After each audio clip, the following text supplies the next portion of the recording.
Hi, this is Paul. My friend Pete Vanderbeek, who was on the first day Synod live stream that I did with David Salverda, has done a response video to the video that I did about the Wednesday night Synod video. And for a channel of 46 subs, his video is doing very well.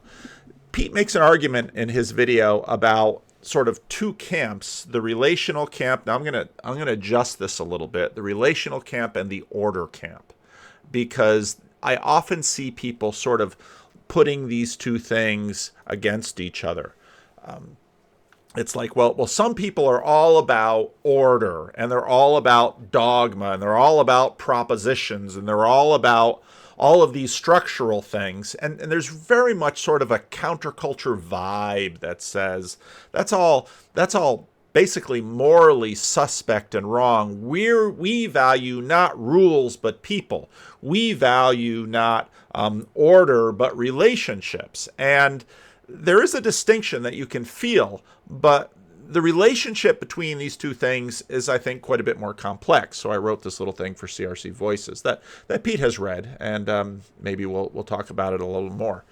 The contrast was made in that little clip. That was the clip of Delegate Rita, who's a CRC minister, lamenting the fact that if Synod tightens up on these issues too much, will her children and her grandchildren continue to be a member? And this is actually the second of two videos that I'm making right now. Clarification on that, which I have always believed, and actually Eric Dirksen and Cedric Parcells went back and forth on this a little bit. Not really back and forth, because they were in agreement, as am I. Eric asks, every conservative, progressive, and moderate on sexuality in the CRCNA should want a clear answer to Rita's question. And Cedric, who you can find on the Abide videos, and I've referenced his work on their platform about gravamen. What the reporter and the chair should have said is that Synod 1964 ruled that churches can allow disagreement with the confessions, provided that the members remain teachable, do not seek to undermine the confessions, and were otherwise reformed. They just can't be office bearers. Eric writes, thanks for the reply, Cedric. That was my sense as well. I suspect the floor of Synod would have benefited from the clarity you display here. Thank you. Unfortunately, the reporter and the chair of the committee weren't as knowledgeable as they probably ought to have been. It's very frustrating to watch. Ken DeBoer then asks, but can they make profession of faith? Cedric responds, I should clarify that Synod 1964 was addressed whether someone had to have complete agreement with the confessions in order to become a confessing member. In other words, to make profession of faith. So in other words, you can be a member in the Christian Reformed Church in good standing under the supervision of your local council if you differ from the confessions of the Christian Reformed Church. And that is basically Rita's question. It gets more complex, of course, as you get into office bearing, and that opens up the whole gravamen conversation, which we will be talking about this year. The communion felt that at Committee 7 was testified to on the floor by a number of people. You heard that, I think, at least 3 times, and I have heard it privately from others that were on that committee, that what they felt in the advisory committee. Now, synodical advisory committees are not necessarily known to be transformative religious experiences. Doesn't mean they can't be, as witnessed by this one. Person after person said that they had a spiritual experience that ranks in terms of their top ever spiritual experiences in that advisory committee for Synod. That's a remarkable thing. A number of people mentioned it on the floor of Synod. It's there in the recordings. Others who have been on that committee have told me that privately as well. Also, by friends of mine, more than one delegate spoke of the fellowship enjoyed in that committee as one of the most incredible spiritual experiences of their lives. This is a synodical advisory committee, my friends. To feel felt God's presence in that room and God's hand upon them, but they still couldn't arrive at a fully unified advisory report for Synod. The intensity of that fellowship and its rupture broke out in Steve Zwart going to that sports bar and crying, and Rita sobbing for her family on the floor. I think that moment, I want to do a video on how technology is changing Synod. Because as a kid, there would be table talk about synods that could be around the family. And so you would hear these things sort of storied, sort of like the Committee 7. We just hear testimony from it. And it's general testimony, but testimony from it that this was a really remarkable experience that they had. But there's no recording of it, and there's never going to be hopefully, never going to be of advisory committees. It's work process, and it's supposed to be confidential. There's a debate as to whether that confidentiality then is released after the report is given or what. I'm going to leave that debate alone right now. But I don't personally have... Conservatives and progressives display emotion at Synod because they care. I don't see anything wrong in shedding tears on the Synod floor. I don't. Lance, a very interesting guy, a very knowledgeable guy, in that little corner, I wrote that on Voices, in this little corner of the internet, wrote a Substack on the thoughts, Reflections on Synod 2023 and Our Cultural Divide. One of his main points is that Synod is a business meeting. Where you are in a business meeting, you try to park the relational at the door. And there's truth to that. I know some of you will say, you've got to keep the relational. And that's a corner of this corner in this little corner, right, Luke? You've got to keep the relational. It's personalism. And that's true. But we've got a long history of valuing that parking. For example, do we elect people to office of Synod because of relationality or competency? Do I vote for people because they're my friends, because I have a great relationship with them, or because I think they're the best person for the job? In other words, relationality and order actually live together. I wouldn't say they're opponent processing, but they live together in an economy that is actually designed to strengthen them both. The old adage, it's not what you know, but who you know, still holds true, but there are always limits on both of them. I think it's something similar to opponent processing, but I wouldn't say the relational and order are actually opponents. I think they actually need each other to fully flourish. Same goes with many things at church. Who we hire should be about competency, etc. When we let the relational supersede competency, then we say we had a conflict of interest. And I had to deal with this all the time in bring out your bingo sheets in the Dominican Republic. We worked with the church and often through the church, but in one of the endemic issues, what we called corruption, because corruption in many cases is actually the relational trumping the order. And so all you people who are team relation, well, you're also team corruption if you take that to its fullest extent, because it's basically the definition of bias. I like you, so I am going to use my position. It's also basically something about abuse of power. I'm going to use my position of power in an organization to favor you because you are my child, because you are my son, etc., etc. These things live in tension together.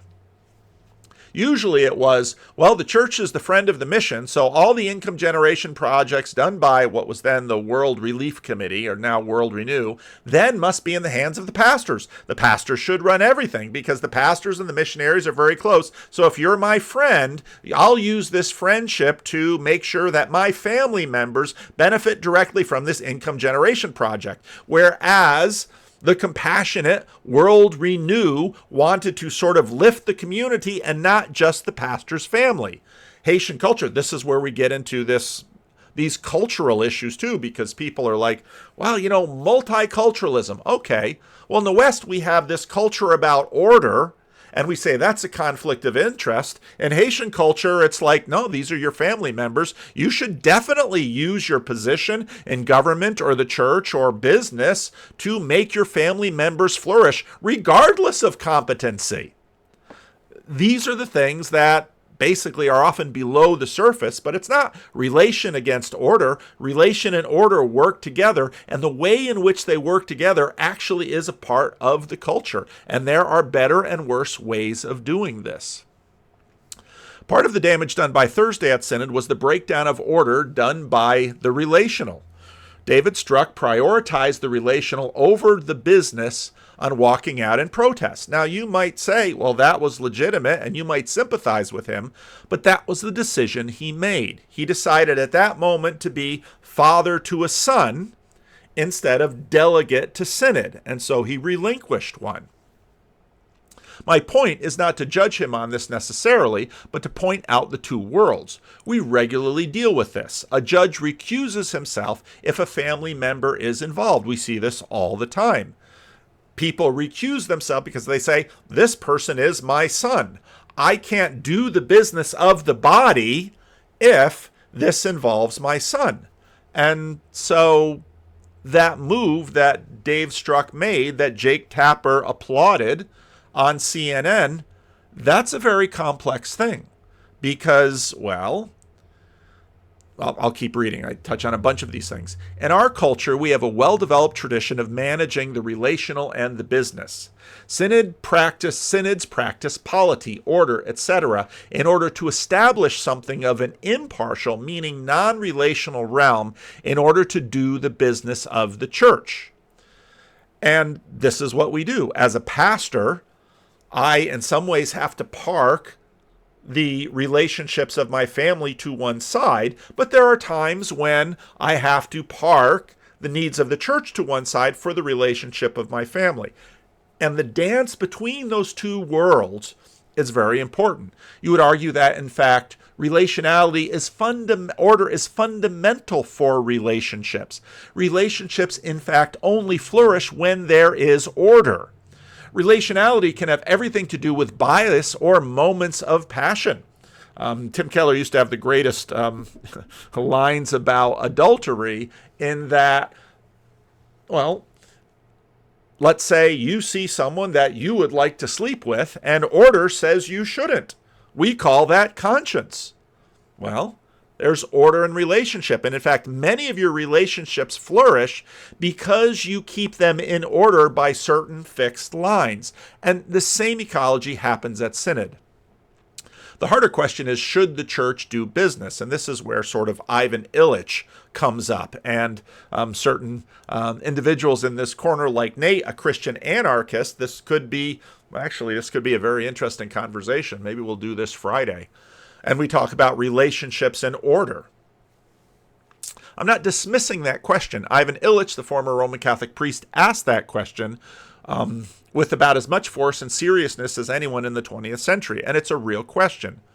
Part of the reason to have a church beyond the local, in other words, to have a denominational, to have theological systems, and to have accountability, as we call it, is an understanding of the fact that the relational and the business are in relationship with each other.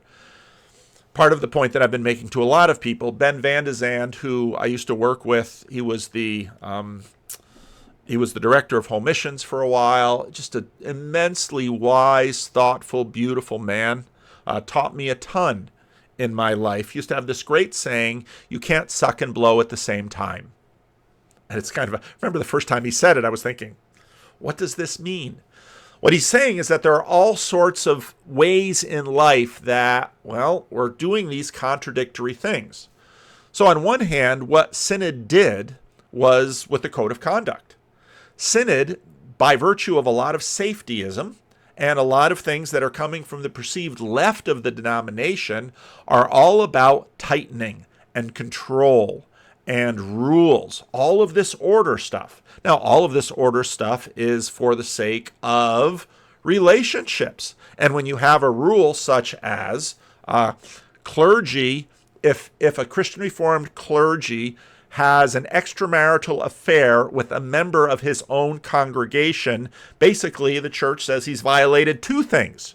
One thing that he's violated, obviously, are his marriage vows, but the second thing that he's violated is the trust that he has by the order of the church. Now, he can't say, oh, you mean people have these rules This is the love of my life. This is what I must do.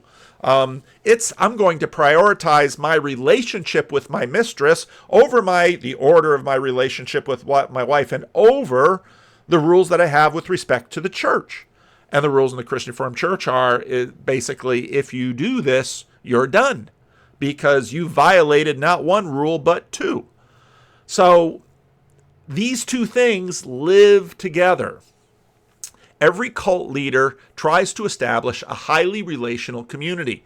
Donald Trump wanted his relationship with Director Comey to prioritize the relationship. He sits them down and says, I need to know if you're loyal to me. Well, fair enough. Are you more loyal to me, or are you loyal to your oath to uphold the Constitution of the United States?